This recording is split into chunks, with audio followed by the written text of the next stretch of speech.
এই যে অপ্রত্যাশিত আয় যেটা, এটাকে আপনি যে করতে দিলেন, আচ্ছা আমাকে একটু বলেন, আমরা দেখলাম যে ব্যাংক থেকে যখন টাকাগুলো বেরোচ্ছে, আমরা কিন্তু সবাই এখানে, আমরা সবাই যারা আছি, আমরা এই সমাজের মানুষ, কিন্তু সবাই দেখছিলাম কিভাবে ব্যাংক থেকে টাকা বের হয়। আমি এই কথাগুলো অনেকবার বলছি। আমার এক বন্ধু ফেডারেশনের ডিরেক্টর ছিল, সে সে তার ফ্যামিলি নিয়ে চলে গেল কানাডায়। ওখান থেকে সে খবর পাইছে যে বাংলাদেশে আসলেই ওই যে 100 কোটি নিলে 10 কোটি দিলেই 100 কোটি পাওয়া যায়। সে কানাডা থেকে ঢাকা এসছে, ঢাকা এসে সে ইটের ভাটা কিনছে একটা 20 কোটি টাকা দিয়ে, কিনে এনে 100 কোটি টাকা স্যাংশন করাইছে, ওখানে 10 কোটি টাকা দিয়ে সব মিলে তার 30 কোটি টাকা লস হয়েছে, 70 কোটি সে বের করে নিয়ে চলে গেছে। এইভাবে সে 250, 300, 400 কোটি টাকা সে বের করে নিয়ে চলে গেল ওপেন সবার সামনে। কই সেই ব্যাংকের চেয়ারম্যান বলেন, সেই ব্যাংকের বোর্ড অফ ডিরেক্টর বলেন, কই জবাবদিহিতার মতো তো আসে নাই। হিলাল উদ্দিন, আমরা যেটি নিয়ে আলোচনা করছিলাম বাজেট নিয়ে, বিশেষ করে কালো টাকার কথা আসছিল, যে টাকা নাই তাই আমরা কালো টাকা খুঁজছি।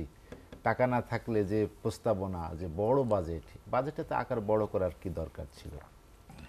জাহিদ ভাই, আমি ওই যে তৌফিক ভাইয়ের কথা আমি অনেক বিমুগ্ধ হয়ে শুনছিলাম। অনেকগুলো কথা বলছেন উনি, পারভেজ ভাই অনেকগুলো কথা বলছেন। আসলে আপনি দেখেন, অপ্রদর্শিত আয় একটা, কালো টাকা একটা, যেটা পারভেজ ভাই বললেন, আমার কাছে কিন্তু এটা খুবই পরিধানযোগ্য। ধরেন আমি একজন ব্যবসায়ী, আমি কোথাও এই 1 বছর ব্যবসা করলাম, ব্যবসা করার পরে আমি আমার 20, 25, 30 লাখ, 1 কোটি, 1.5 কোটি হয়তো বা আমি কোনো কারণে আমি অপ্রদর্শিত আয় আমার কাছে থেকে গেল।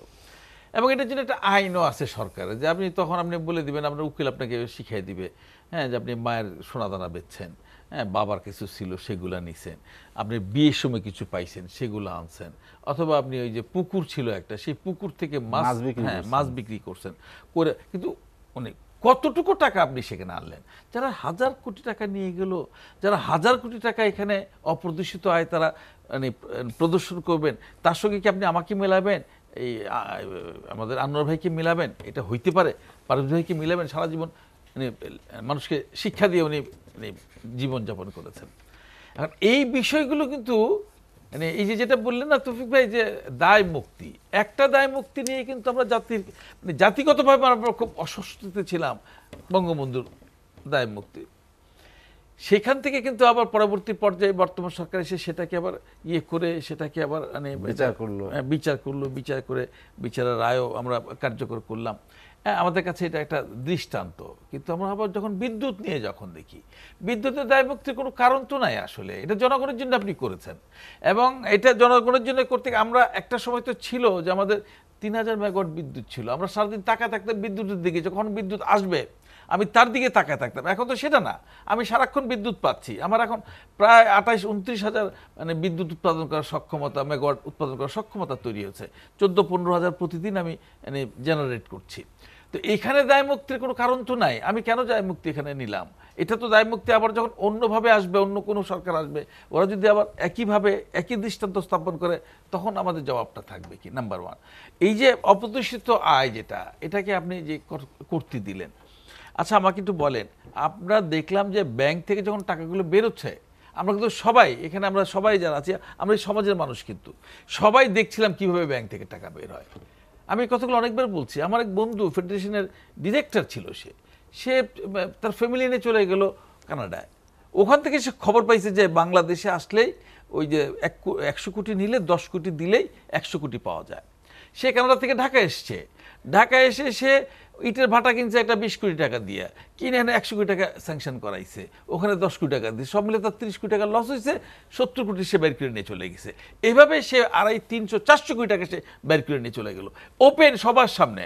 কই সেই ব্যাংকের চেয়ারম্যান বলেন, সেই ব্যাংকের বোর্ড অফ ডিরেক্টর বলেন, কই জবাবদিহিতার মতো তো আসে নাই। ওই টাকাগুলো কোথায় গেল?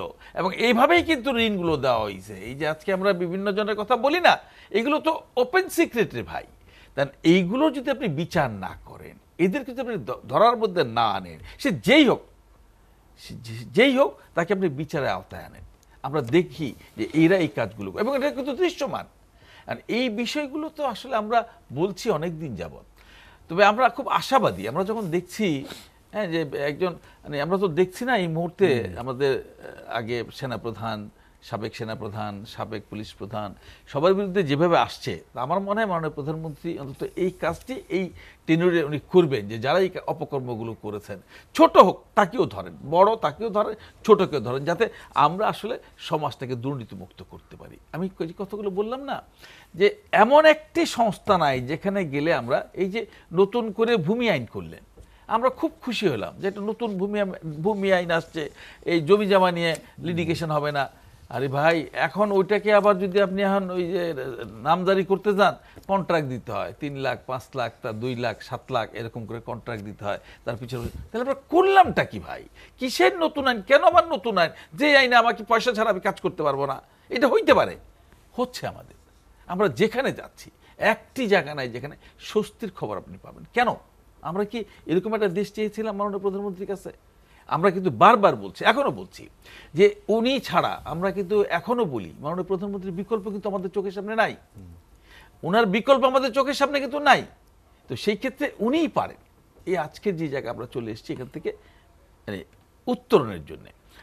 এই তৌফিক ভাই যে কথাগুলো বললেন, আমি ওনার সঙ্গে খুব যে দ্বিমত পোষণ করছি তা না। আমি তৌফিক ভাইকে এই কারণে বলছিলাম যে সিপিডি সবসময় কিন্তু বাজেট নিয়ে এই ধরনের অ্যানালাইসিস দেয়। এটা আমি দোষের কথা বলি নাই, কিন্তু যে দুর্বলতাগুলো ধরিয়ে দেয়। হ্যাঁ, দুর্বলতাগুলো ধরিয়ে দেয়। এবং যারা দায়িত্বে থাকেন তারা কখনোই সিপিডির প্রশংসা করে না, যারা বিরোধী দলে থাকেন তারা আবার সিপিডি খুব প্রশংসা করে, হ্যাঁ ইয়েস সিপিডিটা খুব ভালো হয়েছে।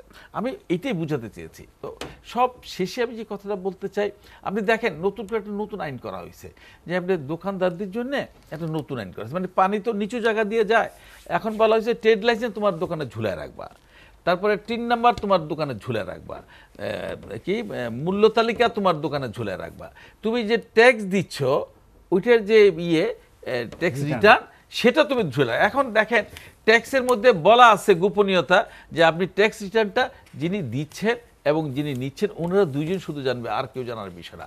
আমাকে বলেছেন ঝুলায় রাখতে, আবার কদিন পরে বলবে যে বিস্ফোরকের ইয়েও তুমি ঝুলায় রাখো, ফায়ারেরটা ঝুলায় রাখো, প্লাস পরিবেশটা ঝুলায় রাখো। তা আমার 30 স্কোয়ার ফিট, আমার 30 স্কোয়ার ফিট দোকান, আমি এতগুলো ট্রেড লাইসেন্স আমি কিভাবে আমার দোকানে ঝুলাবো বলেন?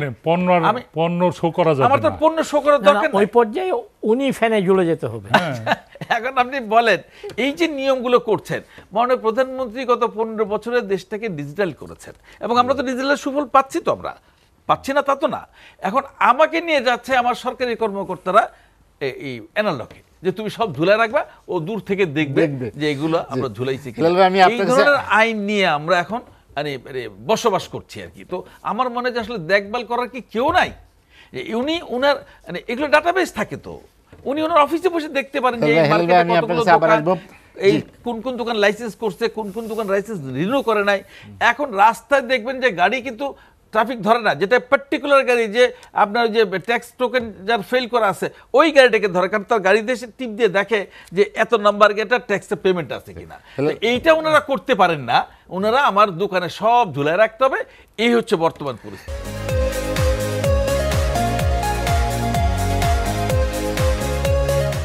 আলোচনা শেষ করবো, শেষ করে দিচ্ছি। যে পারভেজ যে কথাগুলো বললেন, তৌফিক ভাই যে কথাগুলো বললেন, যে নেটটা বাড়ানো করে, আপনি দেখেন বাংলাদেশে প্রায় 4 লক্ষ বাজার আছে। এমন কোনো বাজার নাই যেই বাজার আপনি 10 জন ট্যাক্স পেয়ার খুঁজে পাবেন না। কই এনবিআর তো সেখানে যাচ্ছে না। এনবিআর একটা নান্দনিক বিল্ডিং করছে, এনবিআর সেই বিল্ডিংয়েই বসে থাকেন। ওই যেটা বললেন যে আমরা যারা দিচ্ছি তাদের উপরেই আসছে, তাদের ফাইল ওপেন করা হচ্ছে, তাদেরকে জরিমানা করা হচ্ছে। মানে আমি নিয়ম মতো আছি কিনা সেটা দেখার খুব বিষয়। নিয়ম একটু ব্যত্যয় হইতেই পারে আমার, কিন্তু এটার জন্য জরিমানা আছে না।